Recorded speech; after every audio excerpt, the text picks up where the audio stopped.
हर graphics card के दिल में ना एक गुमनाम हीरो धड़कता है। एक ऐसा हिस्सा जिस पर हमारा ध्यान अक्सर जाता नहीं, लेकिन जिसके बिना हाई एंड गेमिंग और कमाल के विजुअल्स सच कहूं तो मुमकिन ही नहीं है। तो चलिए आज इसी की कहानी में थोड़ा गहरे उतरते हैं। हाँ, हम बात कर रहे हैं ग्राफिक्स मेमोरी की। ये वो तेज तर्रार साथी है जो जीपीयू के हर कमांड को हकीकत में बदलता है। मतलब स्क्रीन पर दिखने वाले हर एक पिक्सल में जान डालता है। तो आखिर ये GDDR है क्या? देखिए, इसका पूरा नाम है ग्राफिक्स डबल डेटा रेट, और जैसा नाम से ही पता चलता है, इसे खास तौर पर ग्राफिक्स के भारी भरकम डेटा को, जैसे कि टेक्सचर, फ्रेम्स और शेडर्स, इन्हें पलक झपकते प्रोसेस करने के लिए ही बनाया गया है। अब एक सवाल मन में जरूर आता है कि भाई जीपीयू को अपनी अलग मेमोरी की जरूरत ही क्यों है? वो कंप्यूटर में लगी नॉर्मल रैम से ही काम क्यों नहीं चला लेता? इसका जवाब ना इन दोनों के काम करने के तरीके में छुपा है। जो सिस्टम रैम होती है उसे बनाया गया है कम लेटेंसी के लिए, मतलब उसे तुरंत जवाब देना होता है। लेकिन जो VRAM यानी ग्राफिक्स मेमोरी है, उसे चाहिए विशाल बैंडविड्थ। इसे ऐसे समझिए जैसे VRAM एक 16 लेन का सुपर हाईवे है जिस पर हजारों गाड़ियां एक साथ दौड़ सकती हैं।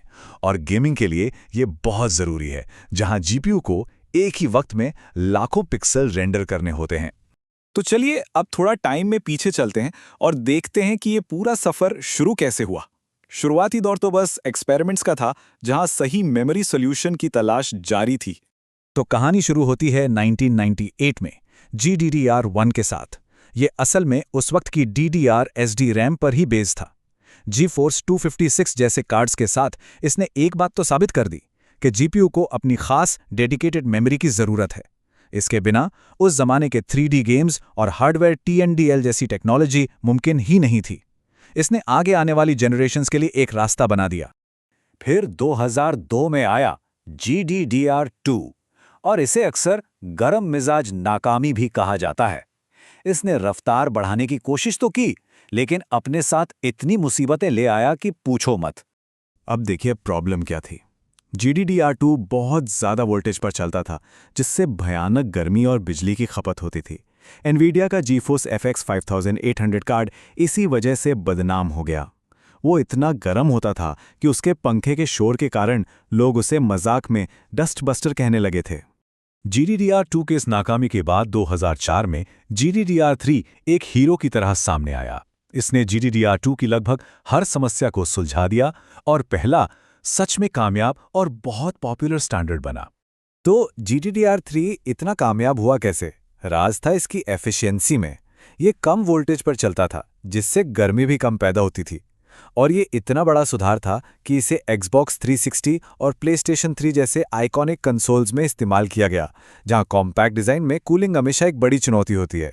और बस यहीं से GDDR लाखों घरों तक पहुंच गया। अब कहानी अगले दौर में पहुंचती है, जहां एक खास जेनरेशन ने लगभग एक दशक तक इंडस्ट्री पर राज किया। और टेक्नोलॉजी की दुनिया में 10 साल मतलब एक पूरी जिंदगी। लेकिन GDDR5 से ठीक पहले एक छोटी सी पीढ़ी आई थी, GDDR4। इसने कुछ सुधार तो किए, पर वो इतने मामूली थे कि ज्यादातर कंपनियों ने इसे नज़रअंदाज ही कर दिया।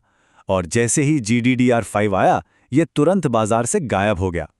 और फिर लगभग 2009 में GDDR5 आया और करीब 2018 तक इंडस्ट्री पर छाया रहा।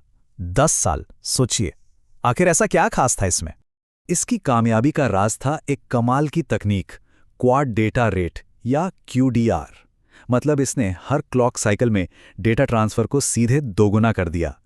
बैंडविड्थ में ये इतनी बड़ी छलांग थी कि GDDR5 ने सालों तक हर तरह के जीपीयू को पावर दी, एंट्री लेवल से लेकर फ्लैगशिप तक। इसने 1080p गेमिंग को मेनस्ट्रीम बनाया और PlayStation 4 जैसे कंसोल की नींव भी रखी। जब GDDR5 अपनी लिमिट्स तक पहुंचने लगा और इंडस्ट्री GDDR6 के लिए तैयारी कर रही थी, तब माइक्रोन ने एक बीच का रास्ता निकाला, GDDR5X। ये GDDR5 का ही एक तेज वर्जन था, जिसे खास तौर पर NVIDIA GTX 1080 जैसे हाई एंड कार्ड्स को और रफ्तार देने के लिए बनाया गया था। और अब हम आ गए हैं मॉडर्न दौर में, जहां 4K गेमिंग, रे ट्रेसिंग और AI जैसी नई चुनौतियों ने मेमोरी की भूख को पहले से कहीं ज्यादा बढ़ा दिया है। 2018 में GDDR6 आया और बहुत तेजी से नया इंडस्ट्री स्टैंडर्ड बन गया। रे ट्रेसिंग और हाई रेजोल्यूशन टेक्सचर के लिए जिस भारी भरकम बैंडविड्थ की ज़रूरत थी वो GDDR6 ने पूरी की।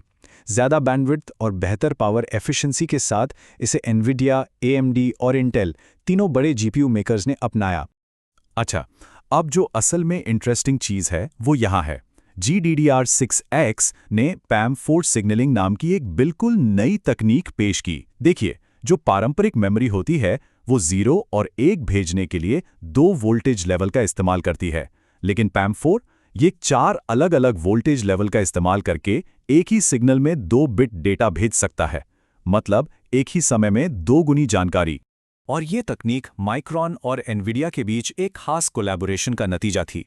इसीलिए GDDR6X सिर्फ एनवीडिया के टॉप टियर ग्राफिक्स कार्ड्स में ही देखने को मिलता है, जो इसे एक एक्सक्लूसिव और बेहद पावरफुल अपग्रेड बनाता है।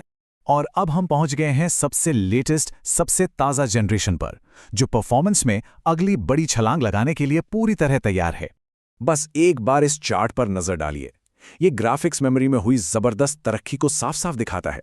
GDDR3 के 8 GB पर सेकंड से लेके GDDR7 के 112 GB पर सेकंड तक का सफर, ये वाकई में हैरान करने वाला है। GDDR7 ने एक और स्मार्ट मूव किया है। इसने PAM4 के बजाय PAM3 सिग्नलिंग को चुना है। 3 वोल्टेज लेवल का मतलब है कि सिग्नल ज्यादा साफ और स्टेबल रहता है, जिससे रफ्तार और भरोसे के बीच एक बेहतरीन बैलेंस बनता है। ये GDDR6 से लगभग 20% ज़्यादा पावर एफिशिएंट भी है और इसमें बिल्ट इन एरर करेक्शन है, जो AI वर्कलोड के लिए बहुत ज़रूरी है। GDDR7 की ये विशाल बैंडविड्थ और नई क्षमताएं ये सीधे तौर पर भविष्य की ज़रूरतों से जुड़ी हैं, जैसे कि एडवांस्ड AI और पहले से कहीं ज़्यादा रियल लगने वाले वर्चुअल वर्ल्ड्स। तो यहाँ से आगे क्या? ग्राफिक्स मेमोरी का विकास हमेशा से परफॉर्मेंस की ज़रूरतों के हिसाब से हुआ है। जैसे जैसे टेक्नोलॉजी की भूख और बढ़ेगी, ये देखना दिलचस्प होगा कि इस गुमनाम हीरो की कहानी में अगला बड़ा मोड़ क्या आता है।